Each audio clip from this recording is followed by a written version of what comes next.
Thanks to you, we packed our bags and made our way to the US of A, all in the name of Lost and Hungry.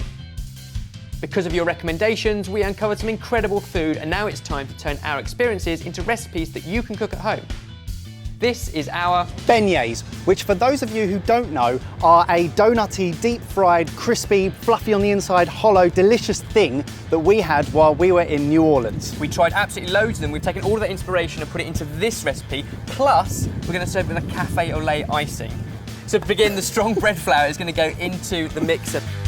Most of that could go in the bowl. I'm not in control of the elements. So we're going to put in dried yeast, 1 sachet of, plus a sweetened dough, so in going with sugar, a drop of vanilla extract and a pinch of salt.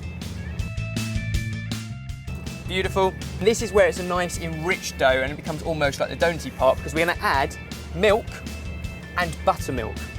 This creates a really, really sticky dough, doesn't it? It's a very wet one. You've got the dough hook in there. It's actually very difficult to do by hand. What you want is a bowl with a wooden spoon. You won't be able to knead this dough, but you do want to work it really, really hard.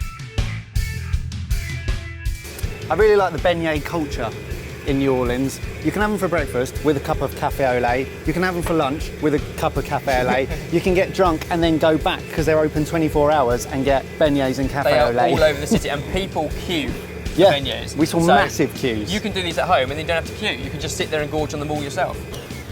After about 5 minutes of kneading quite vigorously, you can see how kind of sticky and tacky this is. Unlike any normal dough, you're not going to be able to hold this one. In fact, what you want is that wobble. So at this point, a nice warm place where we can leave it to rest just under a tea towel to keep the flies away. And you want to give it about 45 minutes to an hour. Lads. Cafe au lait. Coffee. Has this got a lovely blend of chicory in it? I just put whiskey in it. Oh, okay, well, I'll have that then.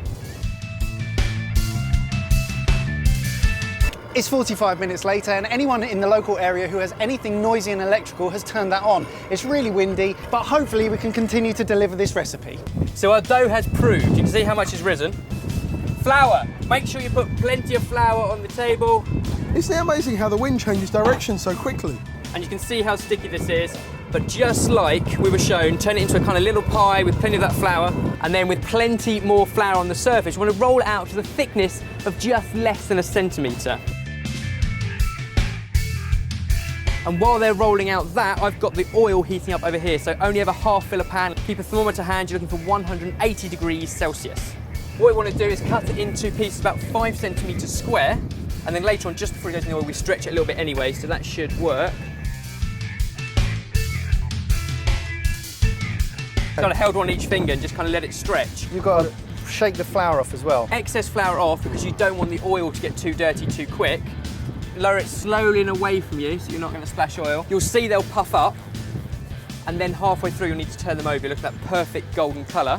They crisp up really quickly, don't they? So how long on each side? You're looking about 60 to 90 seconds on each side for when they're this thin.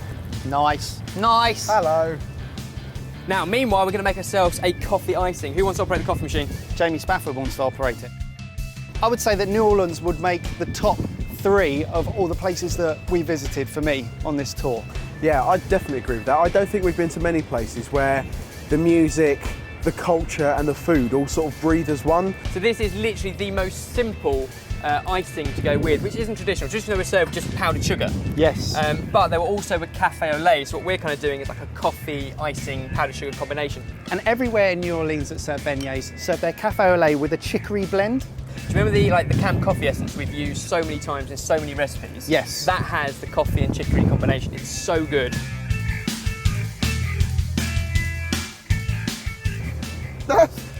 Our beignets blown away. Seriously? Seriously, the wind's taken one of our beignets and a piece of kitchen roll. They are so Chase light after it, and Jay. fluffy that they've blown away. Last few there, grab them out of the oil, drain them on kitchen roll, but you've got to serve these when they are nice and hot and fresh. And before they fly away. Before they fly away. Another variant from some of the places that we went to was the sugar and the amount of sugar. You either pile it inches high or you leave it up to personal preference and just spank the bottom of an icing sugar. Or do what we've done, is give them a little bit and a shot glass of coffee icing Perfect. sugar. Perfect. There we go, the perfect beignets. Sorted. You know when it's really hot? Yeah. And you know when you touch someone and it gets even hotter? Yeah. Oh. Right, let's taste these. Boomtown. Perfect. Now, They are what we had. you've got the light, airy bits inside, crispy bits on the outside. Now, if you like the look of these, then please give the video a thumbs up and let us know. Helps us know what kind of things you like and what you don't like.